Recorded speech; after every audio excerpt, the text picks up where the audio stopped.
मंदिर परिसर का जो दृश्य है बैजनाथ धाम का, वो बहुत ही सुंदर है। और ये देखिए मंदिर की बनावट,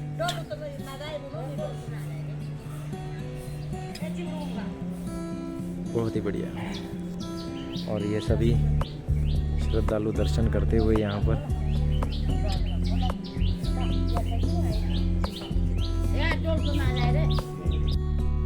तो ये हम बैजनाथ धाम दर्शन करके बागेश्वर धाम के लिए निकल चुके हैं साथियों।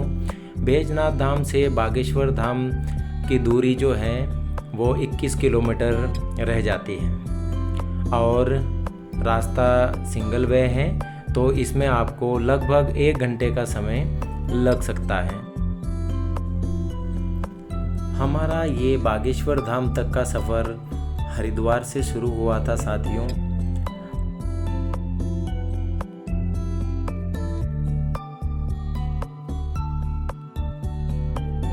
और बीच में इस वैली में आपको हसीन वादियाँ, आम के बाग, लीचियों की बाग और छोटे छोटे गांव, बहुत सारी चीज़ें, ऊंचे ऊंचे पेड़ पौधे और इस तरह से रास्ते का कुछ दृश्य आपको दिखाई देगा। रास्ते में किसी भी प्रकार की कोई परेशानी नहीं होगी, क्योंकि यहाँ पर लैंडस्लाइड का कोई खतरा नहीं है। रास्ता सिंगल वे है, तो रास्ते पर ड्राइव जरा ध्यानपूर्वक करें, जल्दबाजी ना करें,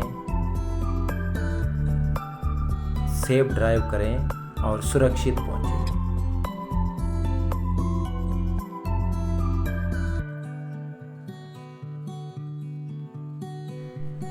और रास्ते में अगर आपको चाय नाश्ता करने का मन करे तो इन छोटे छोटे गाँव के अंदर बहुत ही टेस्टी चाय नाश्ते का प्रबंध होता है साथियों, और बहुत ही प्यार से ये लोग चाय नाश्ता आपको करवाएंगे और किसी भी प्रकार की खाने पीने की कोई भी समस्या रास्ते में आपको नहीं होगी। इन हसीन वादियों का आनंद लेते हुए यहाँ तक का सफ़र हमारा बहुत ही अच्छा रहा। यह सफ़र हमारा हरिद्वार से शुरू हुआ था साथियों। हरिद्वार से काशीपुर, रामनगर, सोमेश्वर, बैजनाथ धाम और ये अब बागेश्वर धाम। इससे पहले मैं आपको वीडियो में दिखा चुका हूँ रामनगर से रानीखेत, रानीखेत से सोमेश्वर और सोमेश्वर से बैजनाथ धाम तक के दर्शन। और अब जो ये वीडियो है ये बैजनाथ धाम से बागेश्वर धाम तक का सफ़र, रास्ते का सफ़र, और बैजनाथ धाम में हम आपको दर्शन भी करवाएंगे। तो बने रहिए साथ में लेते रहिए मज़े नज़ारों के, रास्तों के। रास्ता सिंगल वे है साथियों बैजनाथ धाम से बागेश्वर धाम तक का, तो ड्राइव में कोई जल्दबाजी ना करें। और ये सफ़र हमने अपनी ही गाड़ी से पूरा तय किया है हरिद्वार से लेकर बागेश्वर तक का। तो रास्ते में हमें किसी भी प्रकार की कोई परेशानी अपने व्हीकल के साथ में नहीं हुई। हर जगह आपको पेट्रोल पंप, खाने पीने के रेस्टोरेंट, रुकने की व्यवस्था, सारी चीज़ें जगह जगह आपको अवेलेबल होती है। किसी भी प्रकार की कोई भी परेशानी रास्ते में कहीं पर भी नहीं होती है दोस्तों। तो किसी भी प्रकार की चिंता करने की ज़रूरत नहीं है। आप अपने व्हीकल से भी पहाड़ों में मज़े लेते हुए जहाँ तक आप जाना चाहें वहाँ तक जा सकते हैं।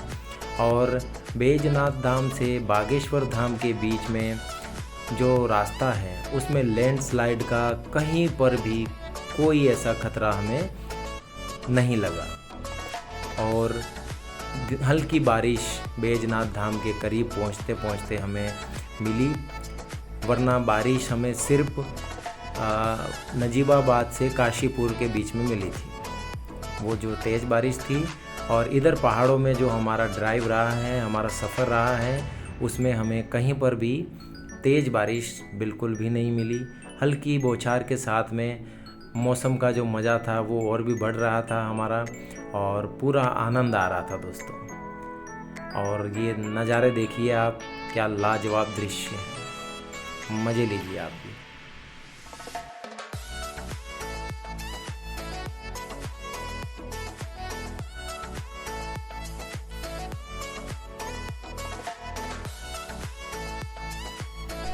और ये अब लगभग हम बागेश्वर धाम के करीब पहुंच चुके हैं। यहाँ से बागेश्वर धाम 3 किलोमीटर रह जाता है साथियों, और रास्ते का सफ़र लाजवाब रहा।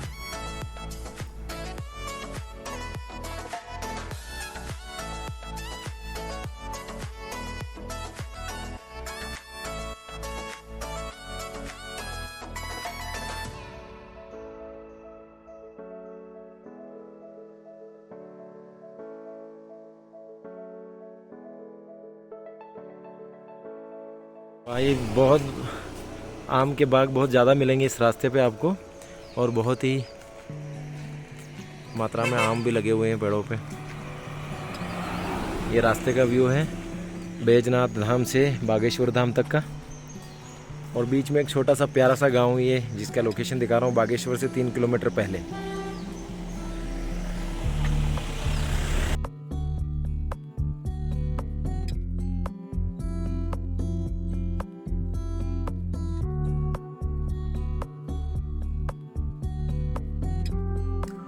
और अब साथियों, अब हमारा सफ़र होता है धीरे धीरे ख़त्म।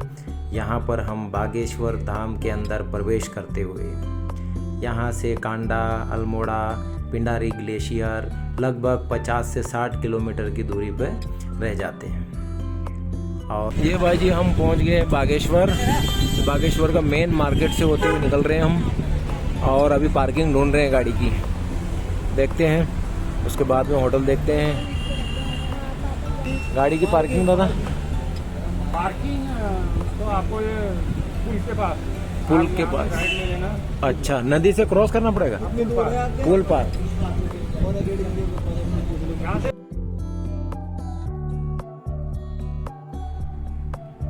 तो ये साथियों बागेश्वर के अंदर हम कार पार्किंग की तरफ जाते हुए, बागेश्वर का मेन मार्केट है ये। यहाँ पर सरयू नदी के किनारे बसा हुआ बागेश्वर धाम बहुत ही सुंदर और बहुत ही लाजवाब है। और ये सरयू नदी पर बना हुआ लोहे का ब्रिज, और इसके जस्ट बगल में ही यहाँ पर आपको कार पार्किंग मिल जाएगी।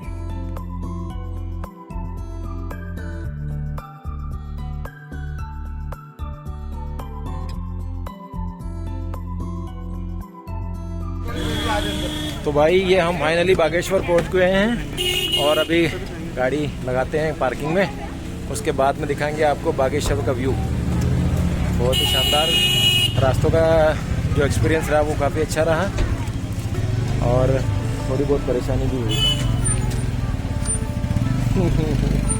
होती है पहाड़ों में रास्तों पे थोड़ी बहुत परेशानी तो, लेकिन ओवरऑल जो नज़ारे और जो पहाड़ों में घूमने का जो एक्सपीरियंस रहा बहुत ही बढ़िया रहा। और शुद्ध भोजन के साथ में हमने यहाँ तक का सफ़र अपना पूरा किया है, और आगे भी आपको करवाते रहेंगे ऐसे ही, बने रहिए साथ में। धन्यवाद। तो भाई आपको दिखाते हैं पहाड़ों में खेती कैसे करते हैं, देखिए आप। और हम 3-4 दिन से यहाँ पर जब रुके हुए हैं तो यहीं से बना के बिल्कुल खेतों से तोड़ के सब्जी बनाई जा रही है एकदम मस्त वाली। ये देखिए शिमला मिर्च बिल्कुल ऑर्गेनिक, और क्या स्वादिष्ट बनती है भाई साहब, मज़ा ही आ जाता है। यहाँ देखिए बैंगन,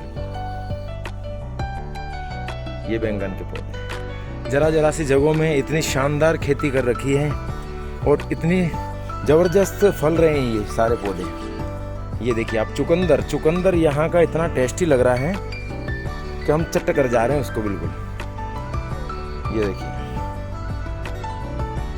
बहुत ही बढ़िया, क्या गजब। जगह कुछ भी ज़्यादा नहीं है, लेकिन ये देखिए भिंडी भी, बैंगन, भिंडी, सारी चीज़ें मिलेगी इतनी सी जगह में आपको। गजब मेहनत करते हैं यार ये लोग। ये देखिए भिंडी लगी हुई है, वाह। और 3-4 दिन से हमारा भोजन इसी खेती बाड़ी से मस्त शुद्ध वाला चल रहा है। लाजवाब।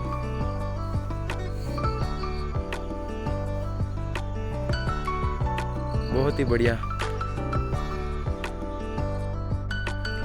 और ये है साथियों बागनाथ द्वार।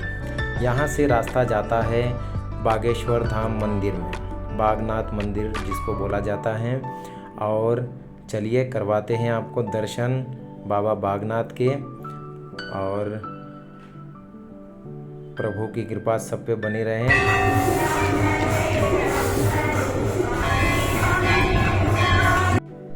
ये है बागेश्वर धाम का मंदिर परिसर और ये है बागनाथ मंदिर का मेन दृश्य जो आपको सामने दिखाई दे रहा है।